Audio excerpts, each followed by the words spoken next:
Welcome back to the Anti Madden channel. We are back with another Stop This Play segment. This video goes out to James Jacob. He left a comment in the comment section looking to stop the wide receiver screen. And in the next few videos of Stop This Play, we're going to look at how to stop the infamous wide receiver screens that people like to run out of the 5 wide. It's always a play that bothers me every year in Madden because it's not an easy fix all the time. When you play people who run it all the time, they have lots of experience executing it, and they're not afraid to run it in situations where you wouldn't think they would. Like 3rd and 12, most people wouldn't run it on 3rd and 12 because you're looking to get yards down the field. But these guys who run it, they have no fear, especially if they're able to mix it in with other plays out of the 5 wide. It can be difficult to stop. So the first play we're going to use is the 3 Sam Will blitz out of the nickel 3-3-5 wide. And the first play we're going to use is, I've got a couple of them here. I just got 4 wide receiver screens. It's going to work for all of them in terms of the 5 wide. It even works on some of the trip sets like Trey Y Flex and some of the other ones. But basically, if you've got the slot receiver on the outside, he's going to step back, and the 2 slot guys are going to block for him. So the first one we're going to go with is the one at the top, which is out of the gun empty Y slot, the wide receiver double screen. And what I'm going to do here is just flip the play. But again, just remember, if you've got the tight end or the 3 receivers on one side, you just need to flip it to the opposite side. But I'm just going to make it all the same. This way it's easy to follow. So the first one we're going to look at is the wide receiver double screen.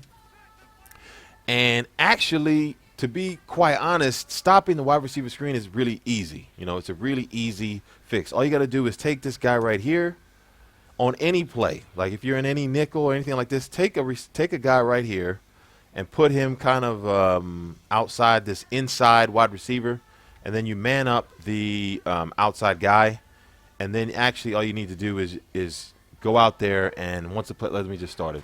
So once you just run out there and step in the passing lane like that, right? And even right there, he still was able to get the pass off. But that's actually the easiest thing. I mean, it's really not that hard to stop.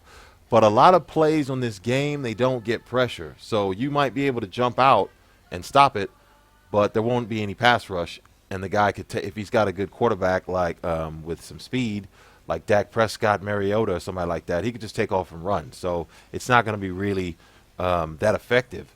So you need pressure to go along with stopping the quick screen pass. So on this play, it does have pressure off that backside, and you've also got the fire zone blitz behind it. You got 3 deep.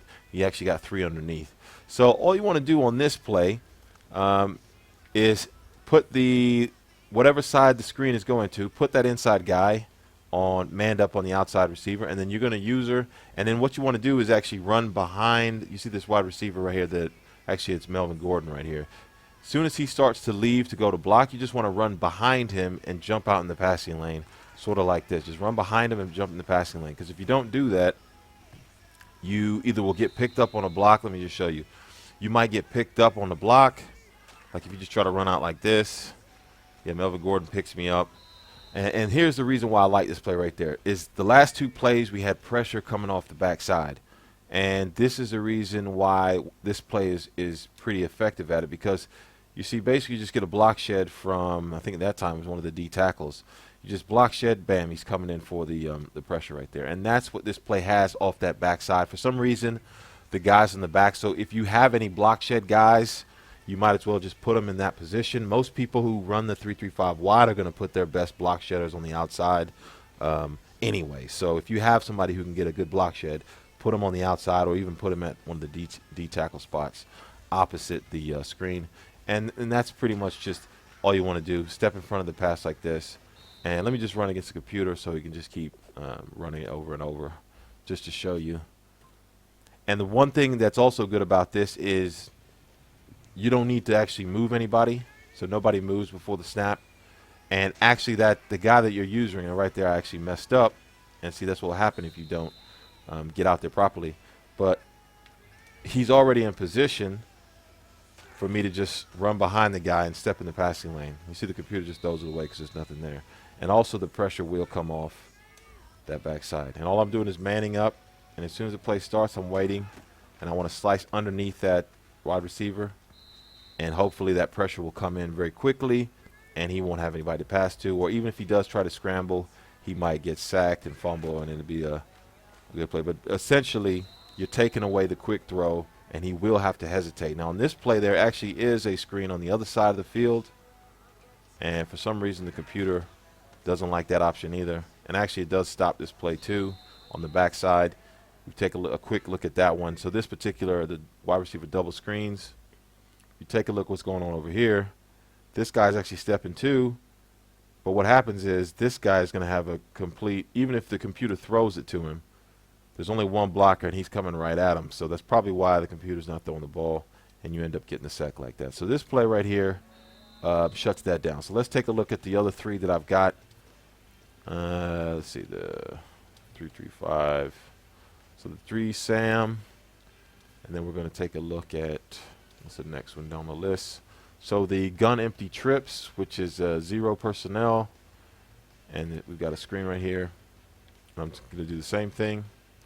Just wait for the snap and run behind the receiver, and I'm just holding, and you see how that pressure comes off. You get the fumble. We don't get the ball, but that block shot off the backside is coming pretty quickly. And I think they actually programmed into the game that if it's a screen, the offensive line doesn't really block for that long. So this play does get pressure if you don't get it. And I'm just sitting here waiting. And then this play, they end up blocking. So you just need to stay with that wide receiver and make sure he doesn't get loose on you. And hopefully your opponent will, right there, the pressure comes straight in. So you can see that's all you need to do. There's nothing too fancy to it. Man up the guy and jump and get behind that inside receiver so you can jump out into the passing lane and stop that play from happening. Now, the next one we're going to look at, which, let's see, where is it? Screens. Okay. So the next one is actually a little bit different because if you take a look at the one on the bottom, the gun empty tray flex, it's a wide receiver screen, but then you've got 2 posts from the right slot and the outside right receiver going there. Now this play may give you some problems in terms of those guys going up the field. So I take this away, but you can see that guy was crossing over the middle of the field, right? So some of these wide receiver screens, if your opponent is running it and he's good at it, you can see like that guy actually is wide open right here. This guy right here, he's wide open. So you're going to have problems defending this play if that is open. Look at that. That's a lot of real estate right there that he can just get an easy throw, especially if he's good at making that first read, saying, okay, the screen's not open. Let me go to the post over the middle. And he's got 2 posts over the middle, actually. He's got this guy right here, and he's got this guy right here.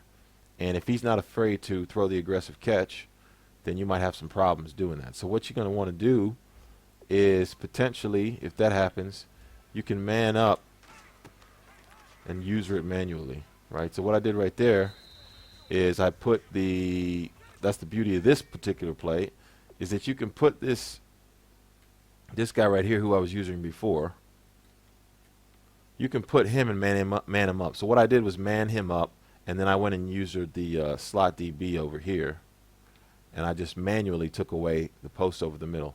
So if we look at it right here, you can see that if you take a look at the guy manned up, he's jumped out, so he's out in front of that screen pass, and then I'm manning up the post over the middle, taking that away, and then the pressure still comes in pretty good. That was Jadeveon Clowney right there who came off for the pressure. So we still were able to shut the play down, and all you want to do is make that adjustment. If you see that he has that second option, then you want to make sure, and right here he rolls out. Make sure you can make that adjustment, right? So if you see that if he has other routes that are going down the field out of his wide receiver screen, because a lot of people won't really have that. They'll just run the screen, and if it's not there, they'll either throw it away or take off running. But some of these plays, like this one, has the double posts over the middle, so that even if you take away the screen, there are some open routes over the middle, and the adjustment you want to make is just user the routes manually, cover that yourself, and you should have that pressure coming off right there. Let's see. Let's take a look at the last one. I'm not sure if I think the last one has also some routes on the back side. of the formation. Take a quick look at this one. This one, yeah, this one has a smash concept on the back, so let's flip it over this way. So we got the screen on the left, and you got smash concept on the right over here. So I'm going to just user this manually, see what the computer does. I'm going to take away that screen option, and the computer still throws it away. Now right here, let's see what happened on the back side. So right here, this guy just steps down, and you still have that defender coming straight at him. So even if he was to go that way, you'd have. But the other thing is, you've got this this corner route by Melvin Gordon. That is actually going to be manned up, man to man, right there. So right there, he gets that separation, that half second right there of separation. So if your opponent was looking to throw that, he might be able to get that. Let me just see if I can throw this myself. So let's see. Is the computer using? Okay, computer's still on this one. I jump in front of it, and I'm gonna let he misses right there. So now I'm gonna use the offense right here, and what I'm gonna do is take Merciless right here, and you see he's manned up now. So I'm gonna let him man up, and then I'm gonna take over. And this time I'm gonna try to drop back and hit Gordon on the corner route. See, so right there, you can hit the corner route because in this year, for some reason, this year in Madden, any fire zone blitz, they started to make the defenders play kind of a match defense where they actually end up playing man-to-man. So you could be in a fire zone blitz, but then it looks like man-to-man when people start running down the field. So I don't really like that they did that this year, but I guess they try to make it more realistic. But what it does is it opens you up to, you know, something like this where your opponent could just go man-to-man on the outside. So again, your adjustment would be if that's where he's going on the backside, you can man up, and then you just need to cover the post corner yourself and make sure you can get there and break the pass up. So we see this play gives you a little bit of flexibility when it comes to covering. Let me see if I can do it. Right there, the pressure came in. Let's do it one more time. What I would do on this play is man up, user this guy. If I knew he was going to the corner, I would try to get over there and break that pass up just like that. So that's going to do it for this edition of Stop This Play. If you like this video, give it a like and subscribe for more Madden 17 content. Stay tuned for the next editions of Stop This Play where we're still looking at the wide receiver screen. I got a couple other plays, 2 more that are pretty good at stopping it, along with that pressure. So until next time, the Anti Madden is out. Peace.